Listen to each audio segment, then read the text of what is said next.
quand la tristesse arrive, je sais tu es là, toujours près de moi. Bon mercredi de la Toussaint aujourd'hui. Bienvenue à votre émission La Victoire de l'amour. J'espère que vous allez bien, qu'on se prépare à vivre une belle journée. Et comme on le fait tous les mercredis, on rejoint notre ami, le bon docteur Gaétan Brouillard.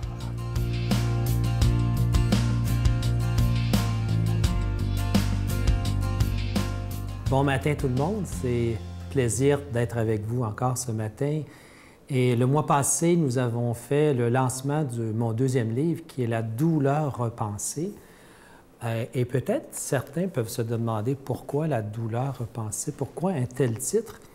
Et j'avoue que j'ai été un peu hésitant de parler de douleur parce que qui veut vraiment acheter un livre qui va parler de douleur? Ça fait un peu péjoratif, un peu maladroit de parler de douleur, mais à bien y penser, la douleur est omniprésente dans notre vie. Qui, à un moment donné, ne souffre pas, que ce soit d'un petit mal de dents, à un mal de dos, à une dépression, à un mal de ventre, fait qu'à quelque part, ce qu'on appelle la douleur fait partie de notre quotidien. Et c'est quelque chose qu'on ne peut pas éviter non plus. Par contre, c'est quelque chose que l'on peut diminuer et c'est quelque chose que l'on peut comprendre pour en atténuer la signification dans notre vie. Et d'ailleurs, le livre dit « Ce n'est pas parce qu'on a mal qu'on doit nécessairement souffrir ». Donc, il y a une différence aussi entre la douleur comme telle et la souffrance que la douleur peut nous apporter. Et c'est aussi dans mon métier de médecin de voir que la raison de la douleur est la raison principale des consultations que l'on voit en médecine. Pas nécessairement juste à l'urgence, mais même dans nos cabinets de médecine. Donc, la douleur, il est important de se pencher sur ce phénomène qui nous habite tous un jour ou l'autre. Et c'est un peu le but de ce livre, finalement, de nous faire valoir qu'est-ce qu'on peut faire véritablement pour aider à comprendre cette douleur, à l'atténuer et à la dépasser aussi également. Donc, ce livre va nous apporter des outils pour la compréhension de la douleur qui est omniprésente sur la planète. Et faut bien réaliser que la douleur n'est pas non plus quelque chose d'anodin. Ce n'est pas quelque chose nécessairement qui, du jour au lendemain, s'éteint comme ça tout seul. Il y a des gens qui souffrent de douleurs chroniques. On définit la douleur chronique par une douleur, justement, qui dure plus de 3 à 6 mois. Et m'est arrivé même, malheureusement, dans trop de cas, de voir des gens pour qui cette douleur-là était tellement importante et pour qui la médecine ne pouvait pas faire grand-chose parfois. Et ces gens-là allaient jusqu'au bord du suicide. Donc, il est important de revenir sur le pourquoi de cette douleur et comment dépasser cette douleur qui nous tient tellement, finalement, qui nous tient tellement dans la vie aussi et qui, également, va avoir des répercussions sur notre entourage constamment. Donc, avoir un mal, c'est quelque chose, mais souffrir de cette douleur constamment est autre chose. Donc, il y a quand même une très bonne nouvelle, c'est que le livre nous donne justement, c'est que nous avons un rôle à jouer pour la vaincre et la soulager. Et c'est avec la lecture de ce livre que vous êtes à même de comprendre le pourquoi de cette douleur et le pourquoi du dépassement de cette douleur. Quand on peut réaliser qu'il y a des gens qui dépassent la douleur et il y a des gens qui m'ont dit, si ça n'avait été de cette douleur, ma vie aurait été vraiment différente et maintenant j'ai une vie qui est pleine de réalisations. Je vous souhaite une belle journée, pas trop de douleur pour l'instant et bonne lecture. Notre Père qui es aux cieux, que ton nom soit sanctifié, que ton règne vienne, que ta volonté soit faite sur la terre comme au ciel. Donne-nous aujourd'hui notre pain de ce jour. Pardonne-nous nos offenses comme nous pardonnons à ceux qui nous ont offensés. Ne nous laisse pas entrer en tentation, mais délivre-nous du mal, car c'est à toi qu'appartient le règne, la puissance et la gloire pour les siècles des siècles. Amen. I wanna wish you a Merry Christmas. I wanna wish you a Merry Christmas. I wanna wish you a Merry Christmas from the bottom of my heart. Chère chanteuse de village qui l'a vu naître sous ses toits. Noël, Noël, Je suis toujours très heureux de vous parler de ce beau cadeau du mois. Il arrive une fois par année. Il s'agit de l'Ange de Noël, collection 2017. Et cette année, il est assez spécial. On le fait sur mesure pour la victoire de l'amour. Si vous regardez bien, évidemment, vous voyez l'Ange de Noël. Mais au centre de l'Ange, il y a un petit ictus. En forme, l'ictus, c'est le premier symbole des premiers chrétiens. Alors, c'est une forme de poisson. Alors, vous le voyez dans le cœur de l'Ange de Noël. Alors, c'est très, très symbolique, évidemment. Je vous rappelle que vous le recevrez avec un don de 25 $. Et si vous en voulez deux, parce que ça se donne vraiment bien en cadeau, c'est avec un don de 40 $. Et il est également béni. Et je vous rappelle aussi qu'à chaque fois que vous faites un don, vous recevez un reçu pour fin d'impôt. Je vous donne l'adresse. La Victoire de l'amour, casier postal 120, succursale Boucherville à Boucherville, le J4B 5E6, je vous la redonne. La Victoire de l'amour, casier postal 120, succursale Boucherville à Boucherville, le J4B 5E6. Également par téléphone, par carte de crédit du lundi au vendredi de 8h30 à 16h30 dans le 514-523-4433, 523-4433 ou sans frais, le 1-888-811-9291, 1-888-811-9291. Et aussi un autre moyen de faire votre don d'une façon très sécuritaire, c'est sur notre site Internet, c'est extrêmement rapide, c'est le www.lavictoiredelamour.org. Alors, je vous rappelle cette belle exclusivité de la Victoire de l'amour, l'Ange de Noël, collection 2017, avec un ictus. Et l'ictus, c'est le symbole des premiers chrétiens. C'était une forme de poisson à l'époque, il y a très, très longtemps, évidemment, et vous le voyez dans le cœur de l'ange. Merci de tout cœur de votre grande générosité et merci de votre prière. Aujourd'hui, la parole de Dieu est proclamée par notre ami de Paris, le Père Michel Marie. Il y a des gens qui demandent comment se fait que c'est tourné dans une brasserie. Mais vous savez que c'est voulu. Le Père Michel Marie veut nous montrer, et moi aussi d'ailleurs, que la parole de Dieu, elle est dans le monde. Et c'est ça qui est extrêmement important, c'est être avec les gens. On le rejoint à Paris.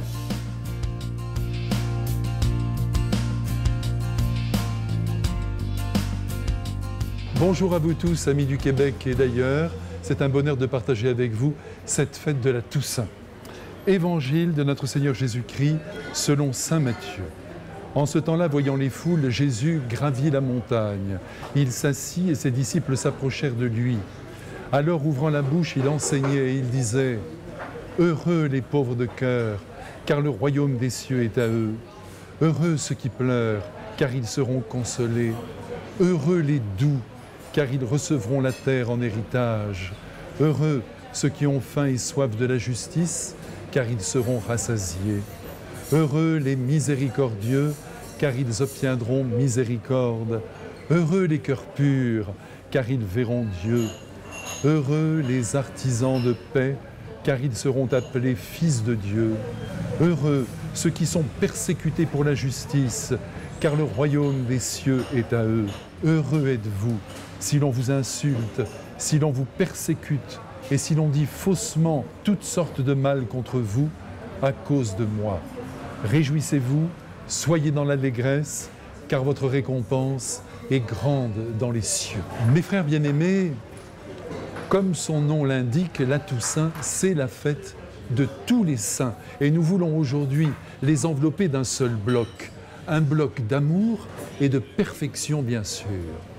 C'est extraordinaire de penser que depuis la résurrection de Jésus, des hommes, des femmes, célibataires, veufs, mariés, mais aussi des enfants, des vieillards, des personnes handicapées, des prêtres, des évêques, des papes, appartenant à des familles royales ou sortant des plus noirs taudis, ont joué leur vie par amour pour Jésus, en cherchant de toutes leurs forces à atteindre avant de mourir la perfection de l'amour. Car autant le dire tout de suite, la sainteté n'est rien d'autre que la perfection de l'amour. Voilà donc le but qu'ont poursuivi les saints et que poursuivent encore ceux qui veulent à tout prix gagner le grand prix. Sacha Guitry, je pense que vous le connaissez aussi au Québec, Sacha Guitry, ce grand auteur de théâtre, a donné une définition de la sainteté très personnelle que j'aime beaucoup. Si je rencontrais, disait-il, un homme qui tout au long de sa vie n'ait jamais fait la moindre peine à qui que ce soit, je le canoniserais sur le champ. Oh, que la barre est déjà ici placée haute. Qui peut dire en effet qu'il n'a jamais en toute sa vie, et elle n'est pas finie, fait de la peine à une seule personne? Le signe est là que nous n'avons pas encore atteint la perfection de l'amour. Cependant, ne nous décourageons pas et ne perdons pas la pensée magnifique de Bernadette Soubirous, à qui la Vierge apparut un jour sur la terre de Lourdes.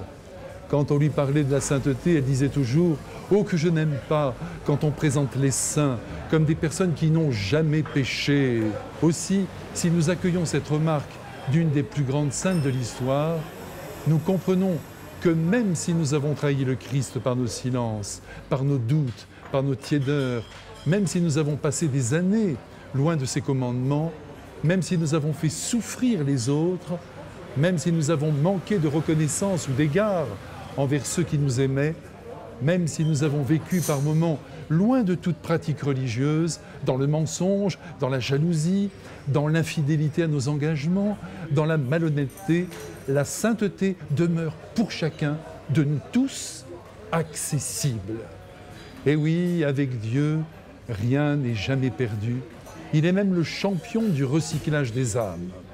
Aujourd'hui, nous célébrons donc tous les saints, toutes les saintes, canonisés de l'histoire, et ils sont, comme vous le savez bien, des milliers. Pensez que rien que Jean-Paul II en a déclaré bienheureux 1338 et canonisé 482 durant son pontificat. Et qu'à l'heure actuelle, plus de 2000 causes en béatification et en canonisation sont à l'étude. Mais au-delà de tous ces sanctifiés, désormais sur les autels, il y a aussi les saints anonymes, tous les enfants de Dieu qui ont agi magnifiquement sur la terre, mais qui ne sont pas inscrits sur les calendriers des hommes. Et là, dans cette foule, il y a peut-être vos parents, vos grands-parents, vos enfants aussi, sans oublier tous les petits dont le cœur s'est arrêté à l'instant même où ils venaient au monde.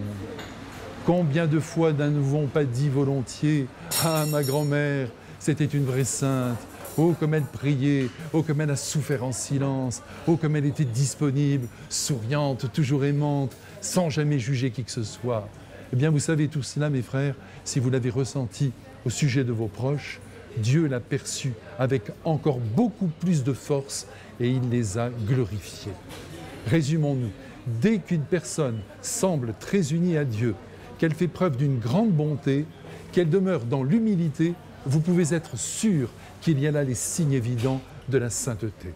Je le redis, quand la prière, la bonté et l'humilité se donnent la main, la sainteté n'est plus très loin. Alors, mes amis très chers, mettons-nous au travail et rêvons d'être saints. Chacun à notre manière et là où Dieu nous a placés. Vous entendez les cloches qui sonnent? C'est le signe que je vous dis la vérité. En ce jour merveilleux de la Toussaint, je dis au nom de Jésus, bonne fête à tous ceux qui sont au ciel. Puissions-nous un jour les rejoindre dans la joie éternelle. Je vous embrasse tous et vous remercie d'aimer Dieu et les autres de tout votre cœur. Aussi, je vous bénis avec Marie et tous les habitants du ciel, au nom du Père et du Fils et du Saint-Esprit. Amen. Je vous salue Marie, pleine de grâce. Le Seigneur est avec vous. Vous êtes bénie entre toutes les femmes, et Jésus, le fruit de vos entrailles, est béni. Sainte Marie, Mère de Dieu, priez pour nous pauvres pécheurs, maintenant et à l'heure de notre mort. Amen. Le 1er décembre prochain, le centre Vidéotron deviendra cathédrale.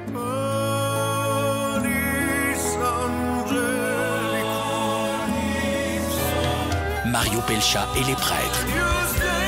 Sans oublier la voix angélique de Sophia Rose Boulanger.